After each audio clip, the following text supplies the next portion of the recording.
Hi, this is Eric at Frog Valley Tropical Fruit Farm, and this is Florida Natural Farming. Today I'm going to do a video on mangoes, mango blooms, and I'm going to try to go and look at all my mangoes. We have about 250 grafted mango trees that have never been affected by cold, stress, or freeze, and never got any damage from 31 degrees.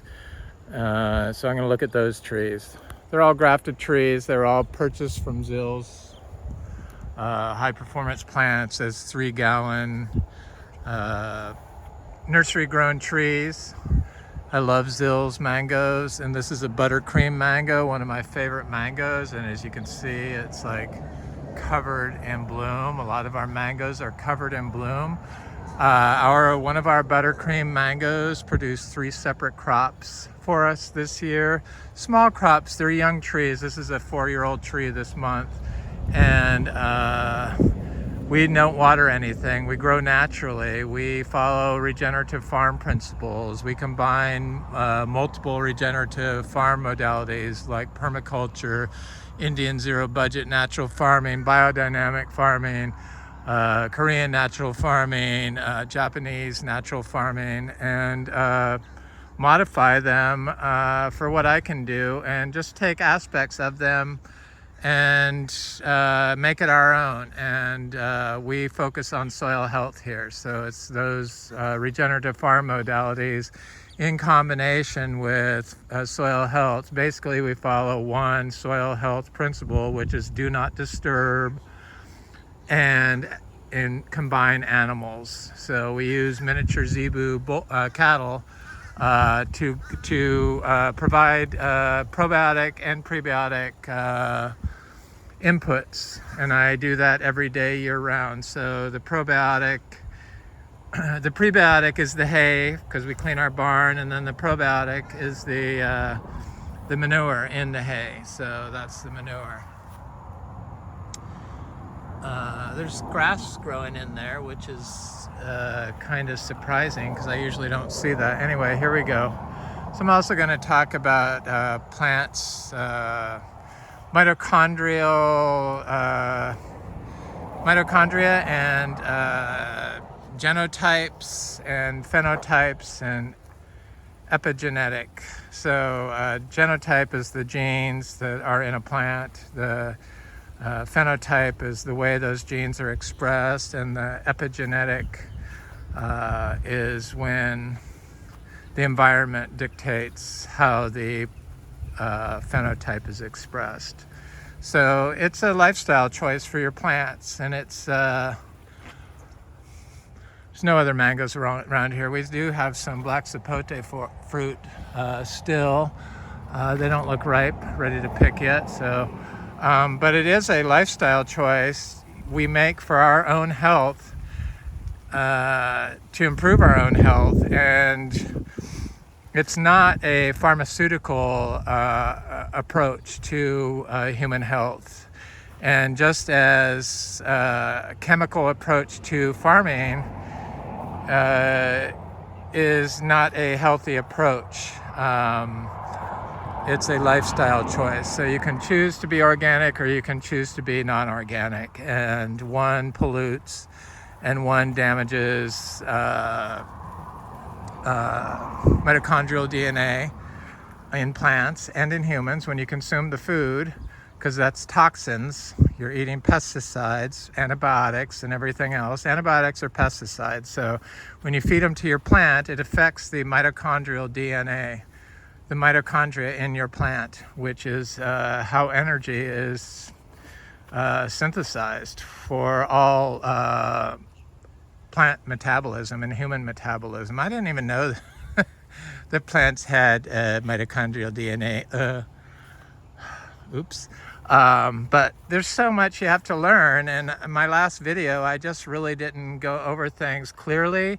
But I do these videos so that I can learn, because I like read, and I'm constantly focused on how I can do better, what I can do different, what's going on. So it's like that's all I think about constantly. And then I read a bunch of science papers, and then I put out a video And first I think of something, and then I look for papers on that subject, and then I like spit it out in a video, and then I watch my videos, and it's like, oh my God. And even before I do a video, I know whether the video is going to be good or not, and I need to change my mindset to just think positive that they're all going to be good. But I get affected in my videos.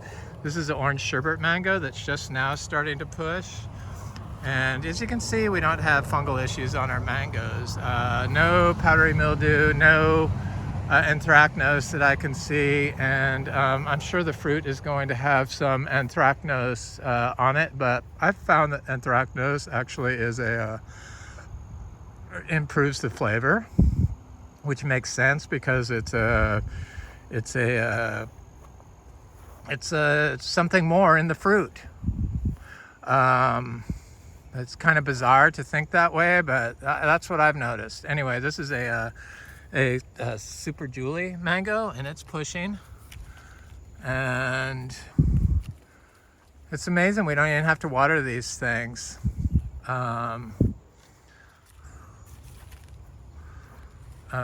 Just apply the nutrients and make the environment good for the soil. So the soil is the gut for the plant, and that's where all the biology lives. And the biology in the soil is what provides the enzymes to the plant so that metabolism can function correctly in the mitochondria of the plant. So at the cellular level, so it's the quantum level. It's all molecular biology. It's very complicated, and it's like I mean I've had to like read and watch and read and watch and read and watch, and I just still have a basic understanding of what's going on. And there's a field of discovery called metabolomics. So they study the metabolism, so metabolites in plants, which metabolites are what is made when enzymes mix with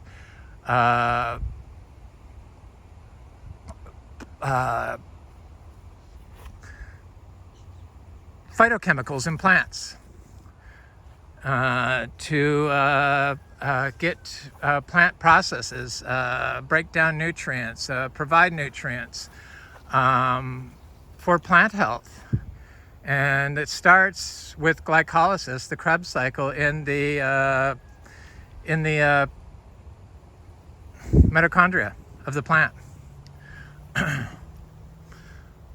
Here's a Gary mango. This is a dot mango.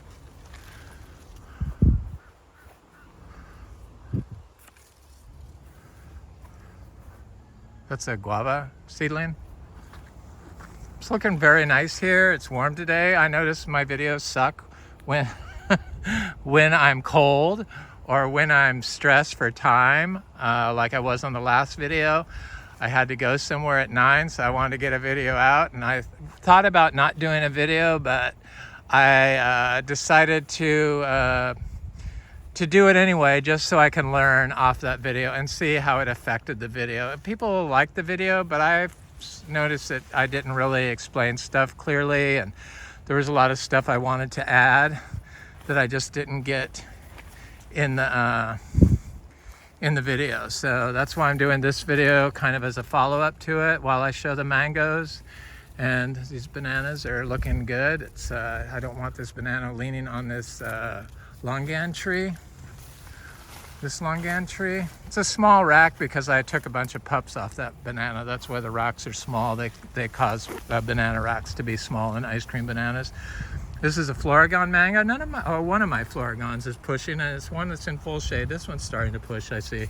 I gave this manure input. I try to give all our mangoes and fruiting trees a daily manure, at least 120 days. It's a Namdok Mai mango before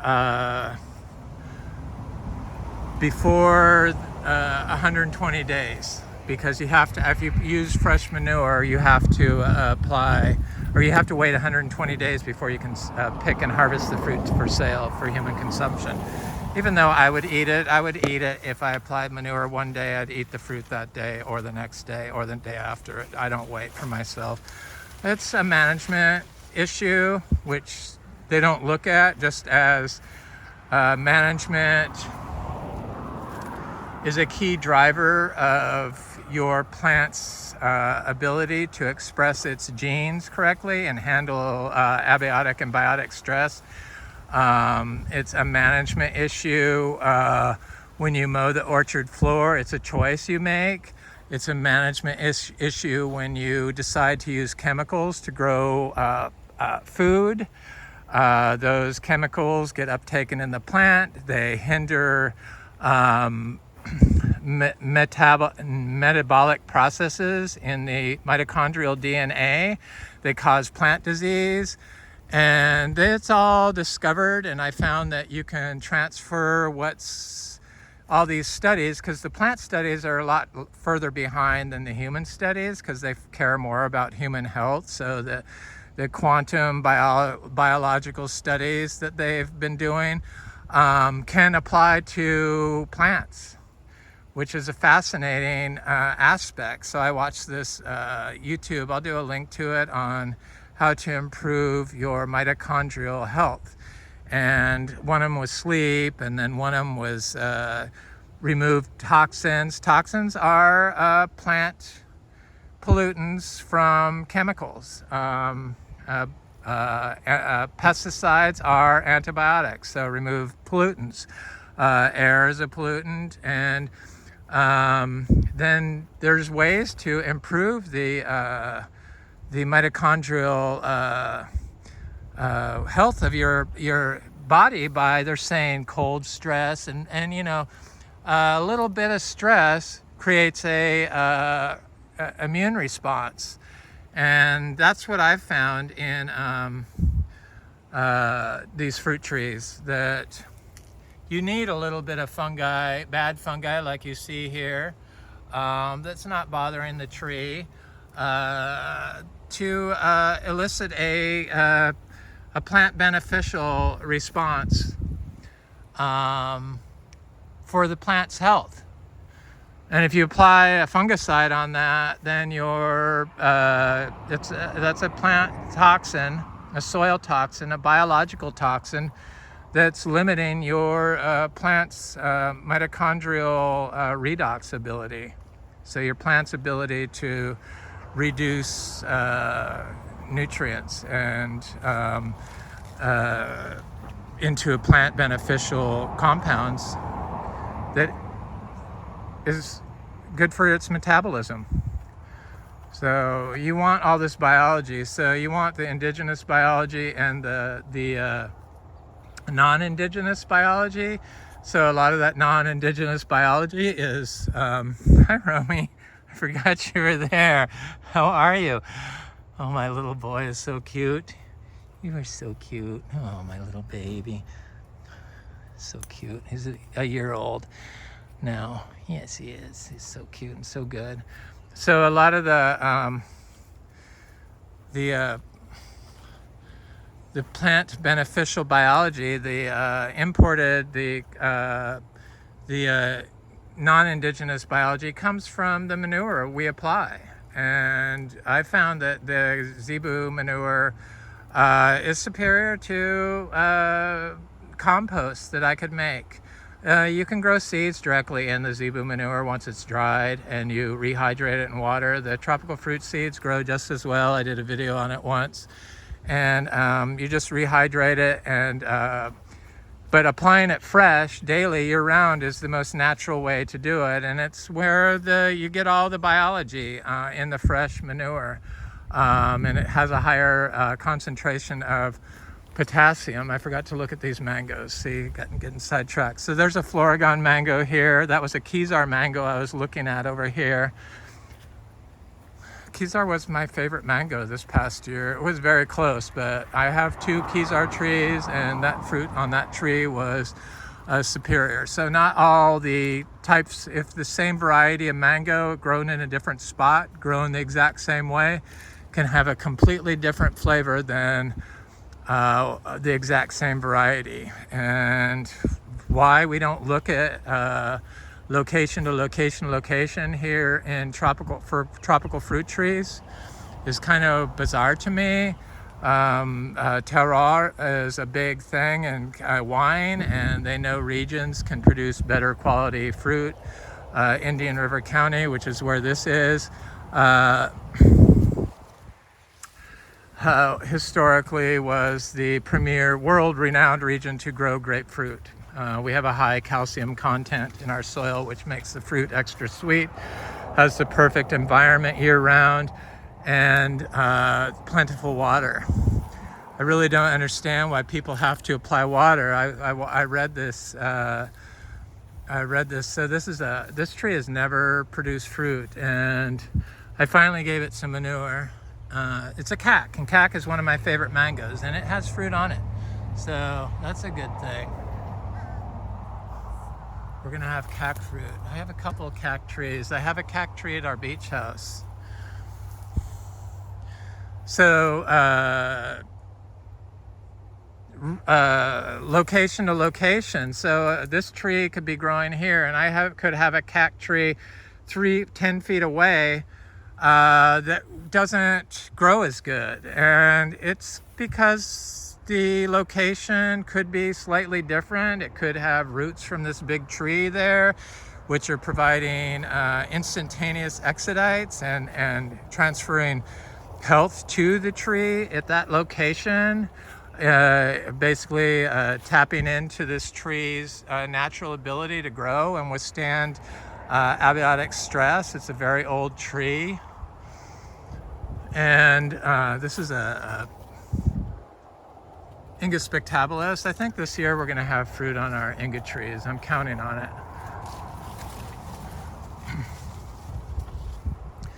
So they all transfer nutrients back and forth, but nobody even talks about that. And they transfer probably DNA, and it gets transferred through the soil. So everything is connected with a super microorganism below ground, and you can only get that when you have a healthy ecosystem, so a healthy natural environment, uncompacted orchard floor.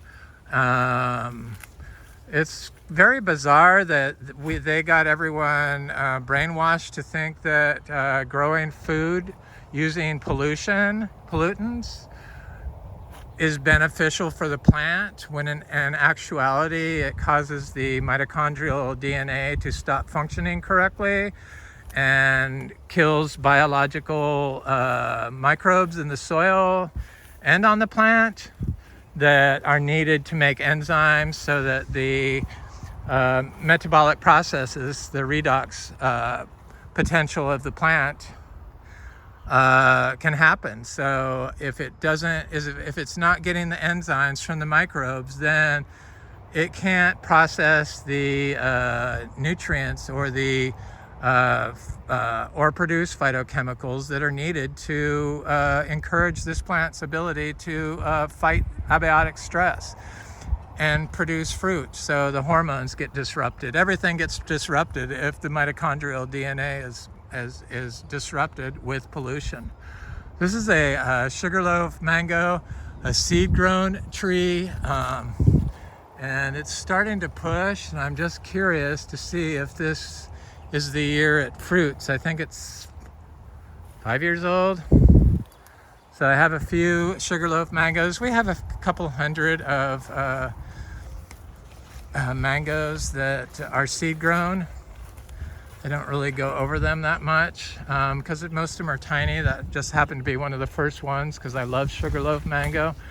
I'm trying to think where I need to go today to look at these other mangoes here. Yeah. All this plant growing stuff, it's like so complicated, and it's the same stuff for our health that they're discovering. So the pharmaceuticals, which disguise the problem, are just like the pesticides and the herbicides and the fungicides that kill the solution to the problems, or disguise the problems. They're just chemicals that a lot of them come from plants, bioactive compounds that the plant produces in response to stress. So like cold stress. So I've noticed that the durian probably is going to be a plant that can take cold stress, because what I notice about plants that really can't take cold stress is they start getting little black dots on their leaves. And I see it doesn't happen with the cacao, it doesn't happen with the coffee, it doesn't happen with, here's the cacao, it doesn't happen with, it hasn't happened with my meringue or my petali. It's right there. And it hasn't happened with my keppel tree. But it has happened with my bread nut, which is a breadfruit, basically, for the nut. But it's the same. It's just basically the same plant, just the one's used for nut, one's it's artocarpus also. But you can see that they're affected. It gets these spots on it. But this has new growth coming out, so it's affected, but it's not killed by 44 degrees. But the durian, they didn't get affected at all. They don't have any spots on their leaves, and they look fine. So just like the cacao, it's fine. This one dropped some leaves recently. It's in the winter, it does start dropping leaves. Probably because it's like shedding leaves to get new leaves for the next year. So it's got new leaves on it. And it's been cold here, and if it was like affected by cold, this particular bread nut tree got minimal damage, but it doesn't have any new growth. If it was affected by the cold, then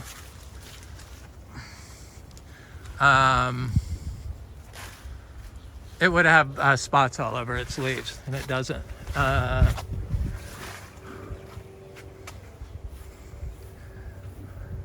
Like this meringue is actually affected by it. Cold spots, but it's not dead, so that's a good thing. So I guess meringue is affected by the cold. But I have this fuzzy abiu. Some people had questions whether it could handle cold, and I would have to say yes, it can handle a lot, about like abiu, or I mean about like cacao. So not as cold sensitive as, say, bread nut or breadfruit or soursop, guanabana.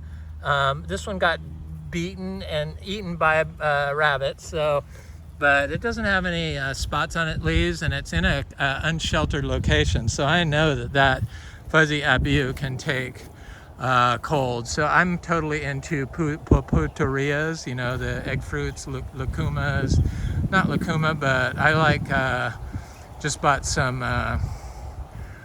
seeds from Anderson Tropicals, Potaria glomerata stylosa. The fruit sounds really delicious, and I recently planted some Potaria bone shell.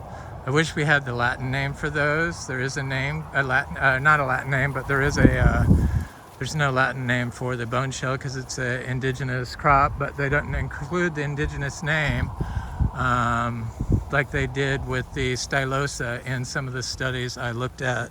I can't think of the name. So here's a peach cobbler mango that's pushing. Peach cobbler is like very close to my top favorite mango last year. Could have been my favorite. Here's a fruit punch mango. I got some trees that started getting this black soot on them, black fungus, but it's going away.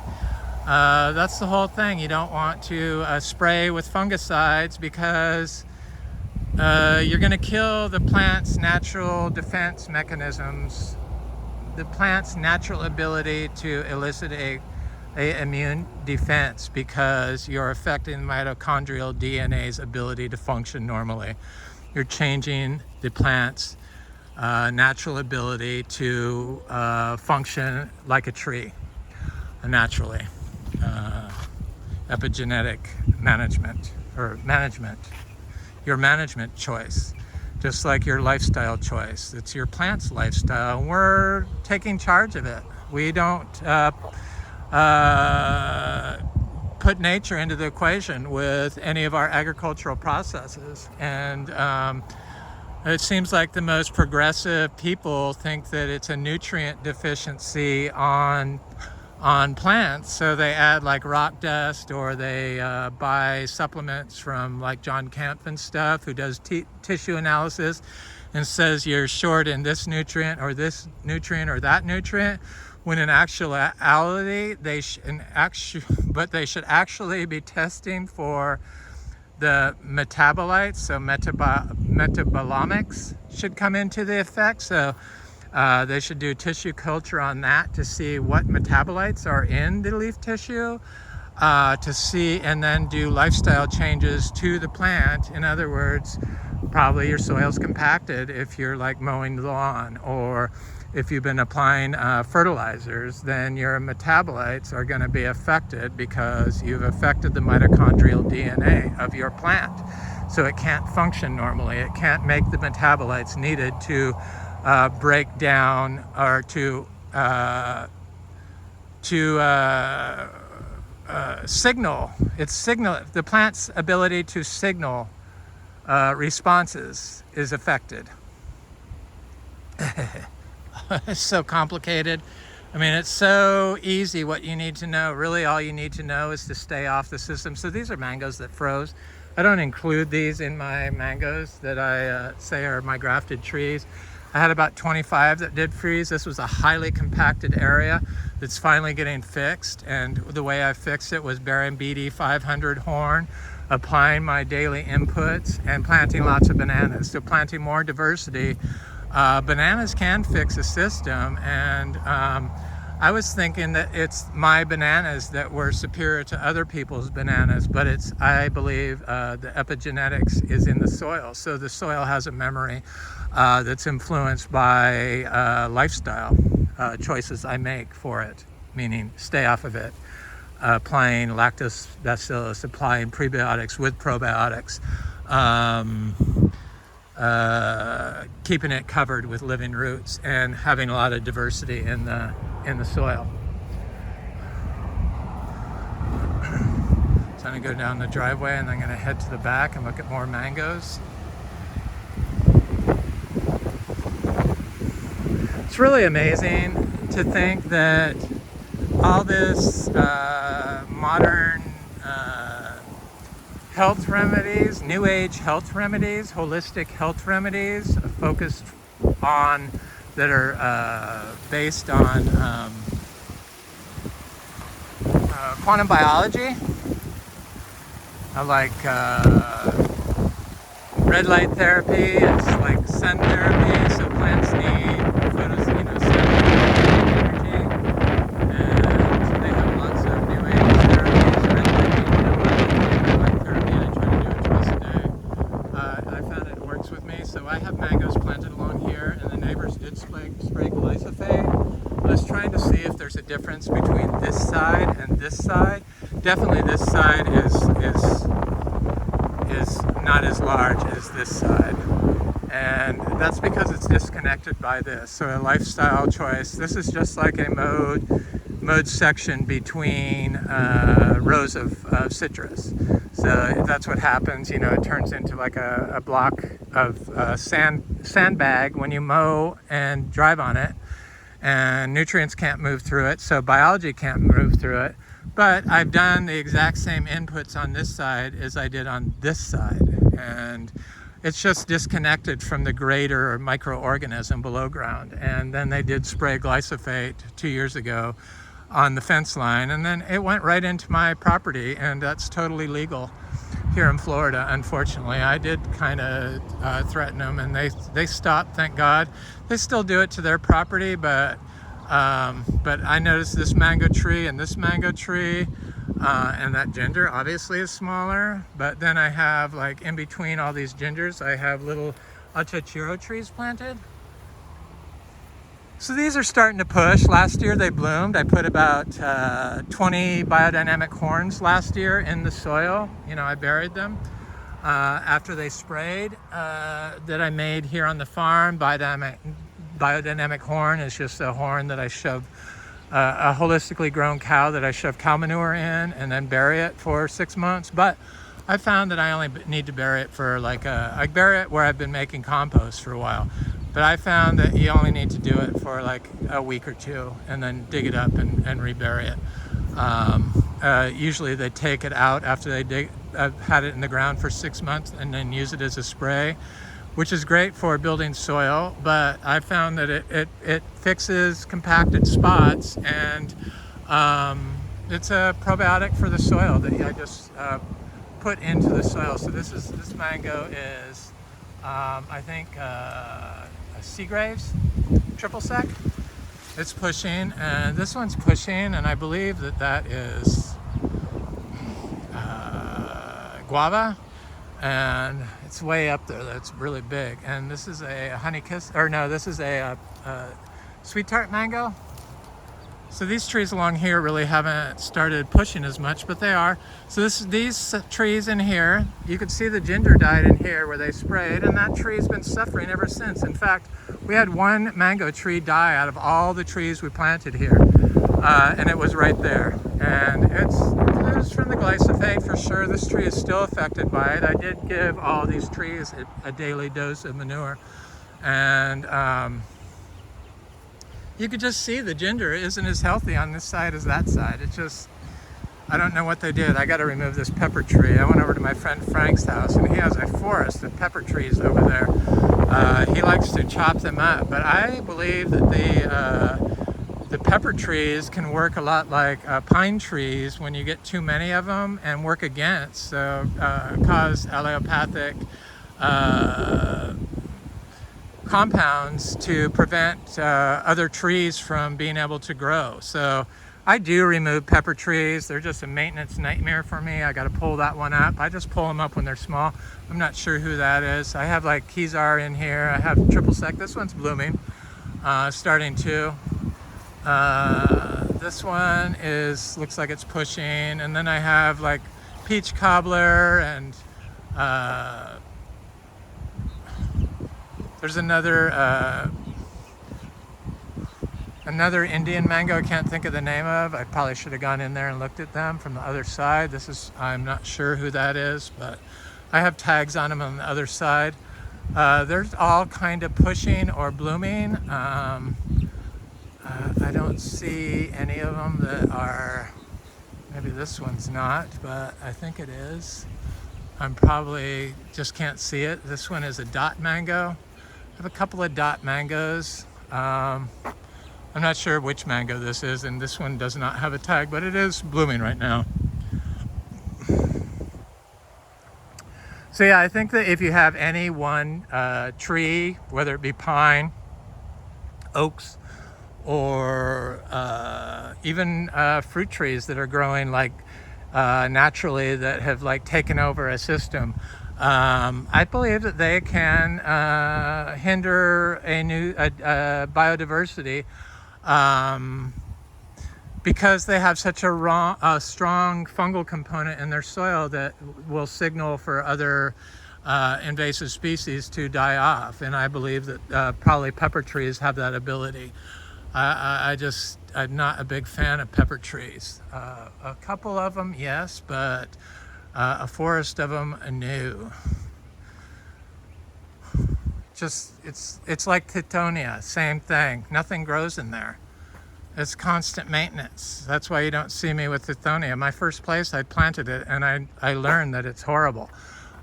Sure, it might help some people for chop and drop, but chop and drop is, yeah, it's a good probiotic, But if you're not adding the prebiotics and you're letting the Teutonia,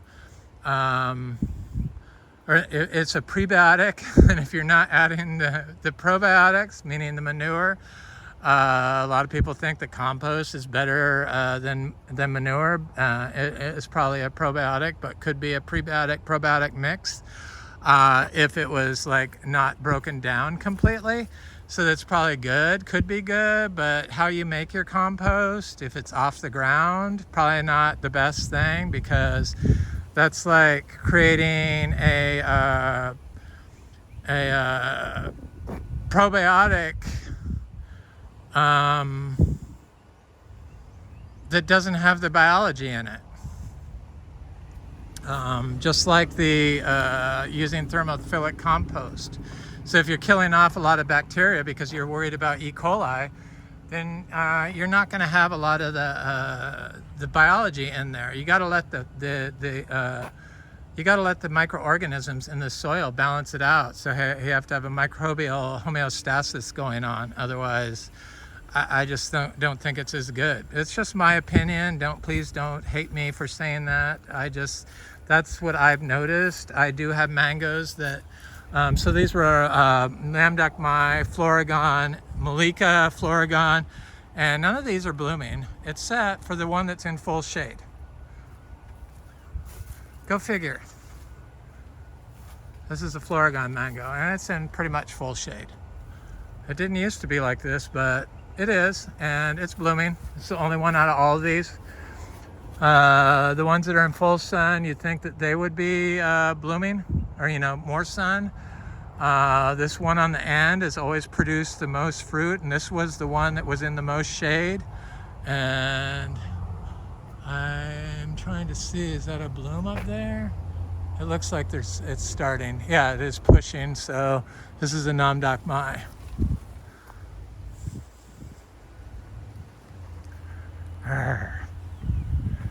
Just get carried away talking about this stuff, trying to get it out, trying to make the most sense, and multitasking. I do certain things. So I talked about rock dust. Well,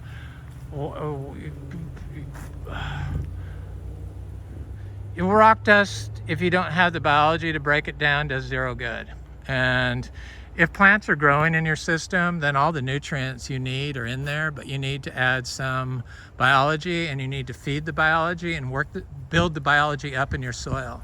And the way you do that is with carbohydrates. For us, turns into sugar. Carbon causes the plants to excrete sugars. Carbon. So with the biology, for the biology. So you have to build the biology up. And then if you don't have, and if you're applying rock dust and stuff, there might not be the biology in your indigenous soil to even break down the mineral you're putting there. It just makes no sense to focus on inputs rather than biology. This is a Super Julie mango, and it has fruit on it, and it's looking good. Very good. It's got a full bloom going on. Our mangoes usually do full blooms. This is a sugarloaf mango. Getting ready to pop. This is a buttercream mango. Yeah, so buttercream, I don't think I finished that. So buttercream produced a fruit all the way into October this year. 3 crops on one of our trees. A tree that gets more shade than other trees produce 3 separate crops. I'm not talking about 3 blooms that they get off mangoes, 1 back to back, 3 back to back. Meaning if they bloom, if they don't set fruit, they bloom again. And then if they don't set fruit, they can bloom again. So this is 3 separate crops, months apart, not triggered by cold. It happens a lot here. And that's because of the management choices we make that focus on soil health. And a lot of this stuff has never been studied in Florida. In fact, they said that you couldn't grow organic here. I saw something, I glanced at TFF, and somebody actually said, is it true? I heard that you can't grow tropical fruit. You can't grow trees in pots organically because there's no biology. There's no biology in chemical farming, but there is biology in organic farming. So it's like they got it switched around. Growing mangoes in pots is very hard, and growing anything in pots is very hard, but when you're biodynamic, you have to make your own compost and start your seeds in the compost. This is a fruit punch mango. I was talking about the 3 blooms. This was the first bloom, or this isn't fruit punch, this is sugarloaf. Did not set fruit, so it's setting off a second bloom, a big second bloom. So it didn't set any fruit, but it was also very cold here and it rained very hard. This is a Venus mango. So it's management. So if you think there's no biology in your organically grown pots, how do you add biology? Let's see, you got to build the biology up. So maybe a little hay mulch on your pot, a little bit, and then you want to add some, you add it up with the probiotics. So that's the probiotic. So then you add the biotics. So you could add some compost, or you can add some earthworm castings, or you could add some milk, or you could add some manure. All excellent prebiotics for the soil. Lab and mangoes go very well together. Look at this sugarloaf, or not sugarloaf, this sweet tart mango. It's covered in fruit. So I talked about terroir being can change from in the same farm from like area to area. This particular sweet tart tree is the best sweet tart tasting fruit of any tree on our farm. We have about 30 sweet tarts. This is that Venus mango. It has fruit on it. A lot of it did fall off from the rain, but it has some fruit, and it has a fairly big one I see from here. Trying to see if I can see it there. So it does have some fruit set, and it has some littler ones, and then it's got, new blooms. So they're doing good. Yeah, you got to add the biology. It makes no sense. And organic, they farm using hydroponics. Well, there's no biology in hydroponics, so hydroponics is not organic. If you don't have the soil, that's not organic. Sorry, that's why I just don't organic,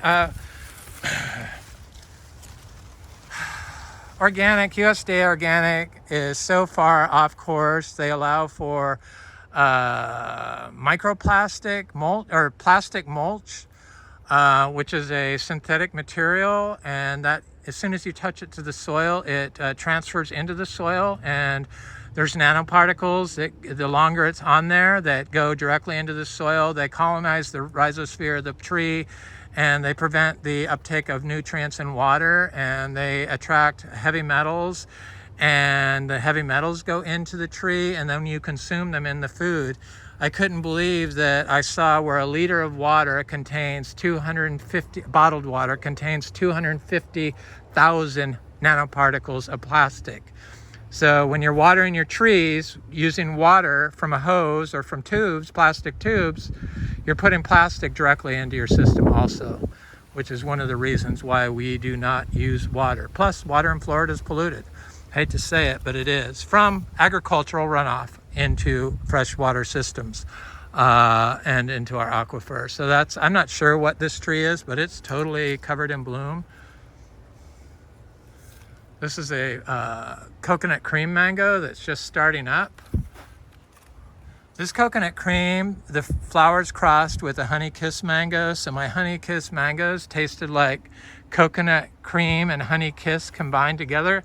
But my honey kiss tree is not blooming this year. This is a sweet tamarind tree that has fruit on it. The squirrels got all the big fruit. So I have lychee flowers on my trees, on my lychee trees. Yeah, the people do not discuss changes in fruit flavors by cross-pollination. So this is a Venus tree. It's got a nice bloom on it. So these trees, in the past had powdery mildew on it. I think you can look at my February 2023 video and monthly farm update and see these trees. I show them with covered in powdery mildew. Then you can go and look at my April video of these trees and see that they have huge fruit all over them. This is a sweet tart tree. And this year they don't have any powdery mildew. So this is a fruit punch tree that had bloom in November, and it didn't set any fruit. It was mostly male flowers, and I'm not really sure what's going on with this tree, but I think it may be... Hi, Wally. These are my miniature zebus. There's my bull. There's my little cow Pepsi. That's Romy's mother. Hi, girl. Hi, Wally. Anyway, I love them. That's the bull. But it'll set some fruit. It could be that I'm giving it too many piles of manure. I like to see what they will do. And these particular trees get extra piles of manure because I cannot sell it to the public because it's too close to the cow manure. So I eat all this fruit, or friends want it, they eat it. It doesn't give me E. coli. E. coli is a management issue. Management is a choice. You can choose to raise cows and pigs and chickens in confined areas, CAFOs, confined animal farm operation, and that causes E. coli and microbial imbalances. So you can't get microbial homeostasis. So the E. coli overtakes, or the salmonella, or whatever. These are our lychees. But we rotationally graze our livestock, and we only have a small amount. And I don't put the manure in a great big pile. I distribute it throughout the farm like nature would do if they were roaming free. And it's just common sense, a lot of this stuff. And yeah, we rotationally graze them, and they only get grass hay when I lock them in. This is that honey kiss tree, and I was hoping that it would do the same thing as last year, but this year it's gonna have a later bloom, I guess. It was covered in fruit. I like honey kiss. I really liked it crossed with the coconut cream mango. I planted seeds of it. So this is a peach cobbler mango that's fruiting. This is a fruiting quinmuck tree that is starting to flower, I see. This is a grafted tree from Excalibur. We have two fruiting trees, both different. One's a seed-grown tree, and then that grafted tree. This is that peach cobbler mango. This is a pineapple pleasure mango. What a superior mango this is, and it can be huge. It's flowering. This is another fruit punch mango.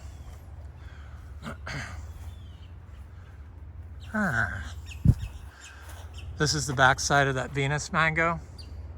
Doing good. This is another sugarloaf mango. It's got a good bloom going on, getting started. So this is the first year that they all did not bloom in unison, which is interesting. So this is the backside of that sweet tart mango. This one always produces well. The sweet tarts always produce well, and if there's one tree that I would grow, it would either be that or peach cobbler, just because they produce so well and the fruit is so good. Possibly buttercream, but buttercream hasn't really shown itself to be that good of a producer, but it does produce well. It's just sweet tart just produces so well. And these are our jackfruits. So yeah, we have jackfruits in winter. It looks like they'll ripen up next month, which is kind of unheard of this far north, but all of our jackfruits are flowering now. This is a diamond tree. It's just starting to push. I like diamond for a dwarf tree. You can eat the skin on this. It's much like that other dwarf tree that I can't think of the name of. I'll show it in the back, and hopefully by then I'll be able to think of it. But this is a Venus tree that's pushing.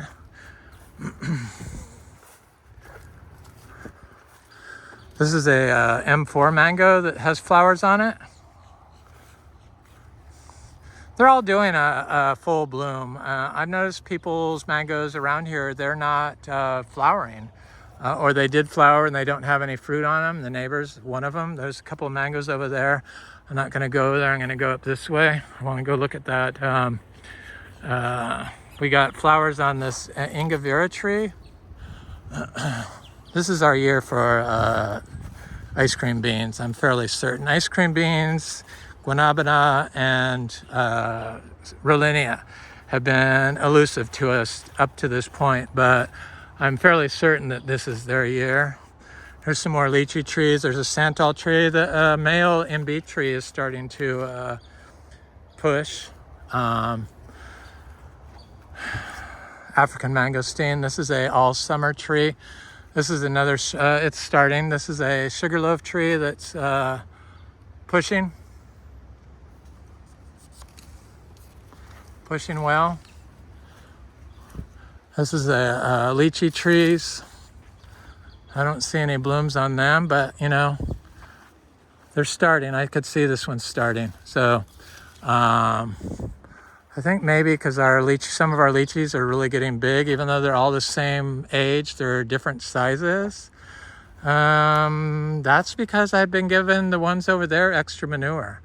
There's probably a fine line about between what's too much and what's not enough. But when you're mixing just 20 pounds of manure with 100 pounds of hay that's been pissed on like that, you're not really applying that much. And then when I say I'm doing it extra, I maybe give it 3 loads rather than 1 load a year. So this is a jackfruit tree, a seedling jackfruit tree that's very tiny, but it has flowers on it. Some that are like died off, but it's sending out more right there. This is a big cashew tree that has flowers all over it. It's getting ready to start producing well. This tree produced so much fruit for us. We have about up to 200 seedlings of this now, all dry farmed and produces so well. I cannot believe that this cashew or cacao are not commercially grown in Florida in a regenerative fashion. It's pretty much been proven that industrial farming is on its way out because it's taking us out. It's obviously taking the citrus industry out. How they can think that an industrial approach to grow citrus that's taken a tree that once lived 75 years to a tree that only lives 15 years is in the right direction. Means they are just not paying attention, and they don't even look at the management of the orchard floor as a immune boosting response or a or they don't look at any biologicals. They just look at their chemicals, which are toxins to mitochondrial DNA. So this lychee is pushing.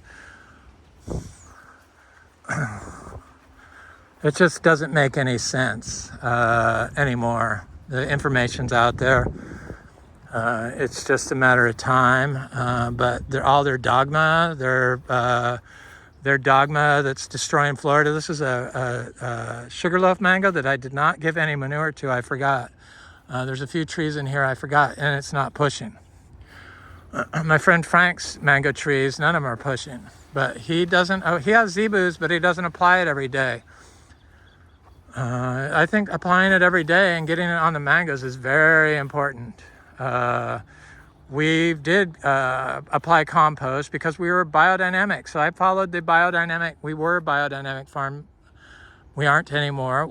I still follow biodynamic farm principles, but I do not apply compost every year. In fact, I don't apply it at all, and I don't spray BD 500. I could and then become certified again if I wanted, but I found that it's unnecessary. And the mangoes that I applied compost and did BD 500, sure, it built soil, but it did not make the mangoes fruit. So this year I put in last winter I put in trails so that I could get manure over to the mangoes that have never flowered, and I got manure on them, and they're covered in flowers right now. I'm working my way back there. Here's a jackfruit. This is J31. They say that jackfruits, flower in like spring and summer, but mine obviously flower in winter.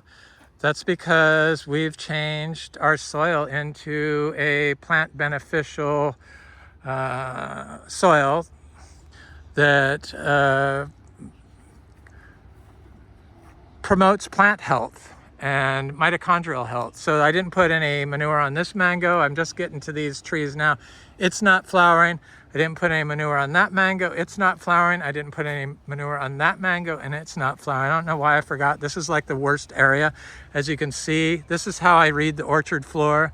So after 5 years of not mowing, it's still only 6 inches tall. That's compaction. Compaction is what affects everyone's outcome for tree health. A mowed lawn is a horrible place to grow tropical fruit trees. I've done everything to this, but I forgot to give those trees manure. I'm sure if I had, that they would be fruiting. But if your soil's compacted, the water can't move through it. If water can't move through it, then nutrients can't move through it. If water can't move through it, biology can't move through it. So it's just not good to mow an orchard floor with machinery. Probably if you wanted to weed eat it, it would be okay. But I think if you weed eat, you need to like do a prebiotic with it, or probiotic with it, because the weed eating is a probiotic. So then adding microbe containing this is a lemon zest tree, that a microbe containing input like manure at the same time you weed eat or chop and drop would be ideal. I do a little chop and drop. Like I said, we combine regenerative farm modalities. So these are pepper trees that I chop there. I like to have whole branches or whole logs above the soil. Most of the stuff you put above the soil goes up in the air anyway. But when you do wood chips and you apply manures or biologicals or fertilizers, you can have nutrient lock, which shows as chlorotic leaves. So this is a lemon zest tree that produced 3 crops for us. And we have 2 lemon zest trees, and this one produced 3 crops and the other one has never fruited. So they've gotten the exact same stuff. I've made sure that lemon zest tree in the back has always gotten the exact same thing as this lemon zest tree. There's the daily manure. But it's this is a buttercream mango that got affected by the cold, but it froze above the graft. Most of them did. This is a buttercream mango also that is growing. I'm trying to see if it has, yeah, it's pushing. They always push when you give them manure, zebu manure, always. Industrial grown cow manure is not the same as holistically grown cows. So you're not going to have, because they feed the feedlot animals antibiotics, and they use copper for control of like hoof problems, so they don't get hoof rot. And those are both pesticides that kill biology. So you're not going to get the exact same response as you'd get from a holistically grown cow manure. This is a buttercream mango that froze, that's covered in flower. And I did not give it any manure, but a lot of the trees around here have manure, or have had manure, like this cotton candy tree, which is not pushing yet, but it is pushing a little bit, but it's a late mango. Here's one of the mangoes that froze. There's my manure input. That's pushing. It's cotton candy. This cotton candy I can see is pushing. This is a sweet tart mango that is got its manure and always produced very well.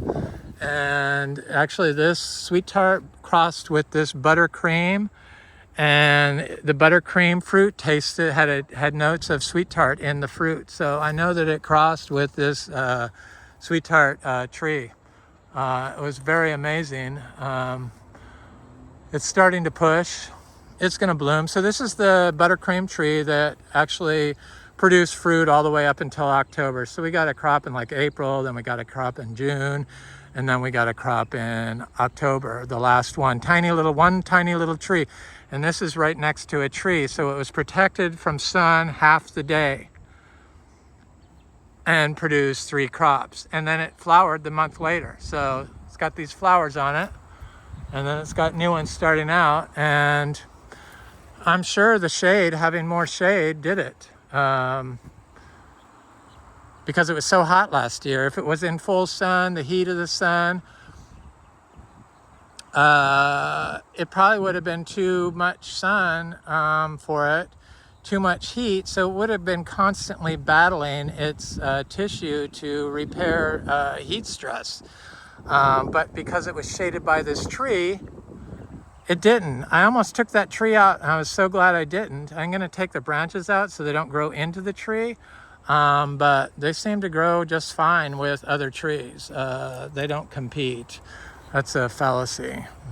Maybe if you've mismanaged your orchard floor, they do. But for the nutrients you're putting down. But all your nutrients you put down on a mismanaged orchard floor, like on citrus, go into everyone else's property.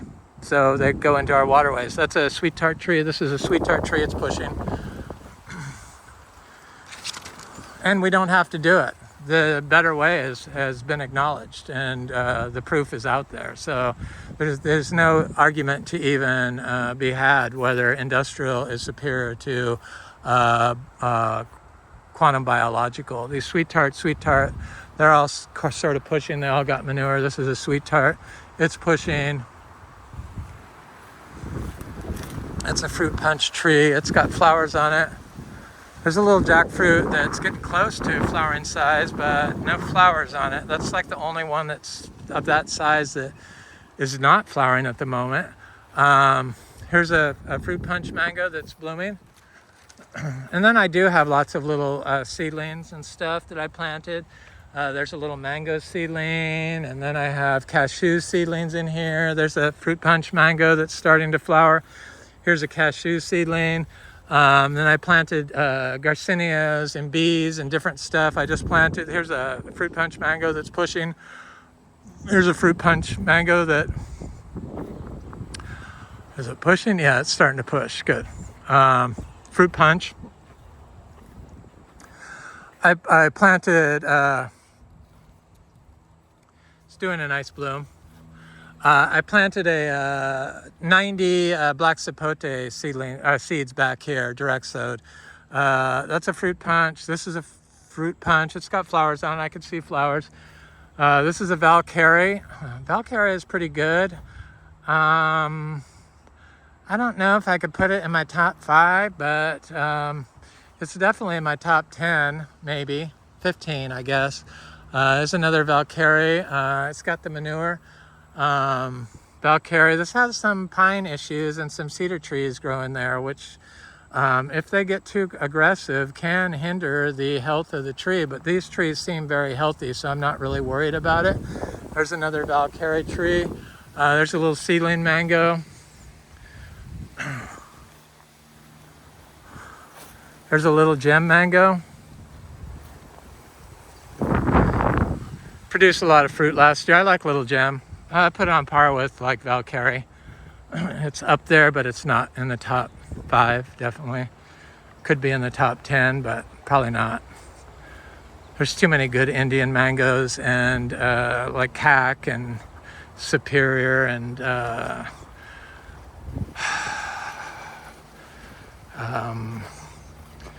fruit punch and orange sherbet and buttercream. It's got mushrooms growing.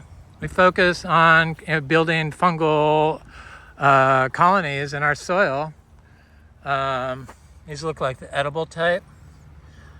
And you get that by applying low nitrogen. So the base nitrogen is like 5%. It's the same as compost and cow manure. This is a cotton candy mango that froze that actually is doing good. This one froze, but that cotton candy didn't. This cotton candy didn't. There's my manure. That was that black powdery soot, but it's going away. It's like, was just temporary.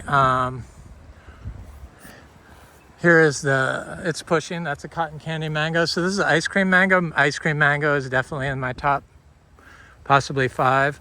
It's pushing. It's going to do a huge bloom. So ice cream mango is a mango that is a dwarf mango. This one's getting quite big though. It's a dwarf mango though that produce 3 crops a year for us. Distinct crops. That's ice cream. That's a pina colada. That's ice cream that's pushing. So I didn't get any manure on the inner trees. This is a Valencia Pride mango that I'm embarrassed to say I didn't even bother picking the fruit on it last year, and it had lots of fruit. And this is a Valencia Pride mango. If I don't like a mango, I tend to ignore it. But this year we're gonna try to not waste any fruit. So it's starting to push. This wood produces a lot of fruit. I do like Valencia Pride. It's just I had so many mangoes and I didn't feel the need for them. And I don't know why I didn't do that. I do this all by myself. My partner is going to join me finally coming up this year. So we are going to be getting a web page. They're going to do that to sell manure and fruit and seeds. I've had some people want some miniature zebu manure. I sell $20 box, a large box, a priority box. It's like $15 and some change to ship, and then $20 for the box of manure. But it does work, and it's good for you can build the microbes by just buying some coastal Bermuda hay and making compost and building the microbes that way. Don't do a thermophilic compost. Definitely don't do a Johnson Sioux compost pile with plastic mulch around it off the ground. I mean, that just doesn't make any sense to me. That's a good way to introduce microplastics, nanoparticles, microplastics into your system. I'm just shocked that they haven't said not to do that. That's why the pure, fresh, whole food manure is the best, because there's little chance to get polluted. There's more mushrooms. Little chance to get polluted by mismanagement. If you're making compost, where's your stuff coming from? Your probiotics that you're adding, your carbon. There's some little mango seeds.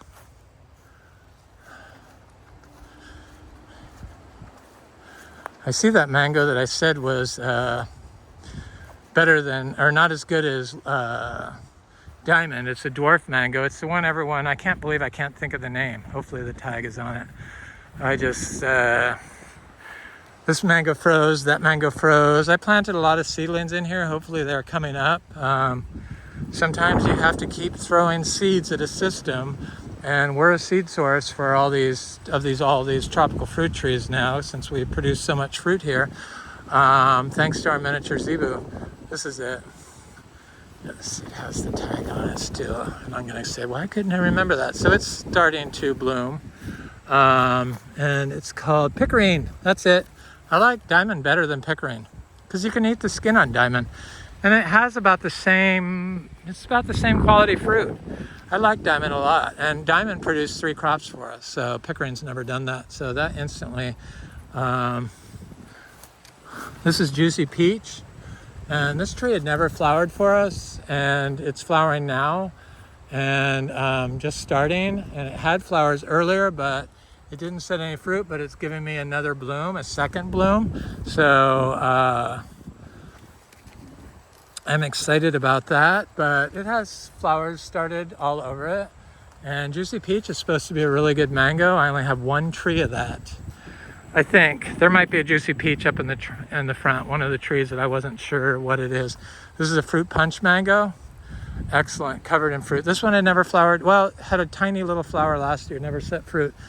This one I can see is a cotton candy mango. It's got flowers all over it. I was able to get the manure back here because I put the trail in. when I did the trail, I showed in my video, I did it in my monthly farm update.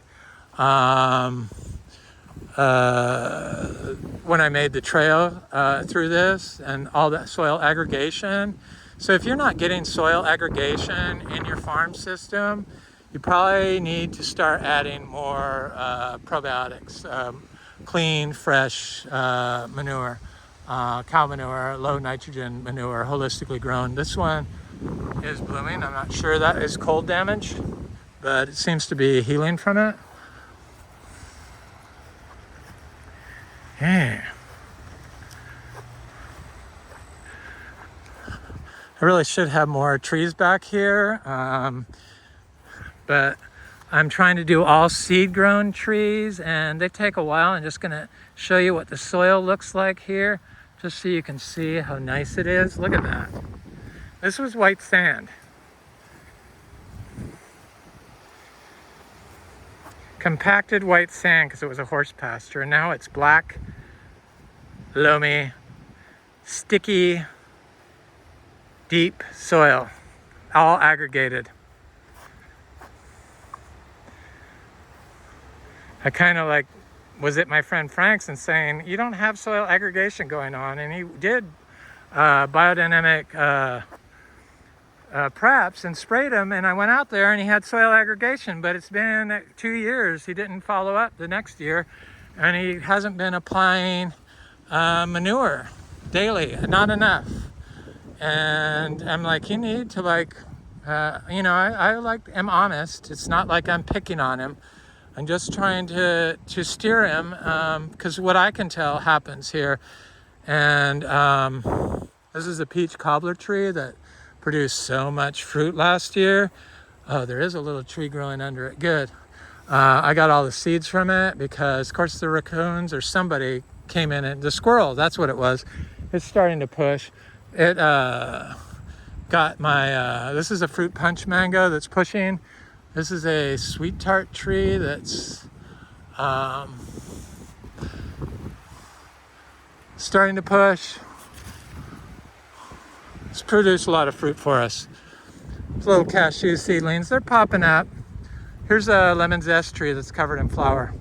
This is the other lemon zest tree that's got the same stuff but never produced any fruit. So just because you have the same tree, it's location, location, location. That one has more trees around it. Probably that has something to do with it. I think the more trees you can plant around your trees, the healthier soil becomes, and the more stable your soil is at being a plant growth promoting soil, epigenetic soil changes. And definitely plants, variety of plant roots and tree roots, diversity increases the ability. So these are curry mangoes, and they got fruit all over them, and they have flowers on them, and they're just finishing up, starting to do a full bloom. But they had a bloom in October. This is a ice cream tree, and it looks like it's starting to push. This is a coggshall. I don't like coggshall trees. I like the fruit, but I hate the fiber. I'm not a fan. I only have a few of those trees. I wish I didn't have any, but here's a curry tree. It's got fruit on it. Usually curry has, in the past, given me male fruit. Or male flowers, and this year for some reason is different, and it's got flowers all over it, and it's got fruit. That's that big Valencia pride tree. This is an ice cream tree that does have flowers on it. There's its daily manure. There's its ice cream's a good producer too. Delicious fruit. It's a critter favorite. These briars keep possums and raccoons off your fruit. So I used to hate them, but all the fruit that didn't get eaten on our ice cream trees was fruit where these briars were growing below it. So it does keep them away from the fruit, which is good. And grass and weeds growing around your tree hide the fruit from critters also. So this is a cotton candy